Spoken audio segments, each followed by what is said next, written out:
Gruri dhe mistri si baza e grupit kryesor të ushqimit. Buka e pasuar nga perimet, frutat dhe produktet të tjera u importuan me kosto më të ulët gjatë vitit të kaluar krahasuar me 2024-ën sipas të dhënave të Instat.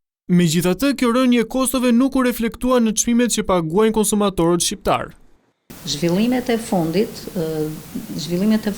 të ekonomisë tonë, njëkohësisht dhe faktorët e jashtëm që ndikojnë në mënyrë të pashmangshme, tregojnë që çmimet e produkteve dhe sidomos nga fuqizimi artificial i lekut dhe rënja e fuqisë blerëse të euros, importet janë më të lira dhe logjikisht kjo ulje e çmimeve të importit duhet të reflektohet pranë me kanalet përkatëse të përcillet tek konsumatori dhe mallrat e importit të blihen më lirë. Edhe pse duhet i blini më lirë, në fakt po nxjerrim më shumë para nga xhepat tonë në përditshmëri për blerjen e këtyre produkteve.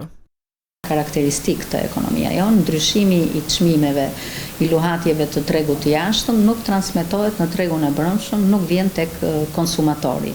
Korrupsioni, mungesa e kontrollit për konkurrencë të ndershme, ekzistenca e kompanive të mëdha të shitjes me shumicë, të cilat vendosin dhe një lloj monopoli në treg për shumë produkte. Përveç kësaj, shumë produkte që u përkasin të njëjtave kompani shiten më lirë në vende me ekonomi më të zhvilluara si Gjermania, Italia apo Spanja, ndërsa në Shqipëri ku paga mesatare është rreth 830 euro, ato shiten më shtrenjtë.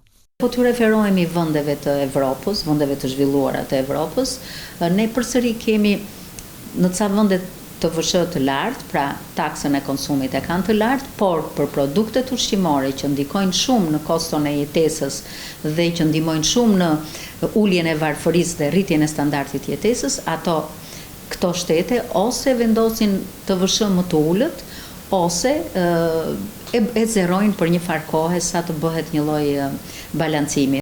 Si pasojë e këtyre faktorëve, Shqipëria renditet ndër vendet e fundit në Europë për fuqinë blerëse. Sipas të dhënave të Numbeu, një qytetar shqiptar mund të blejë vetëm 47% e madrave dhe shërbimeve që mund të përballojë një qytetar amerikan.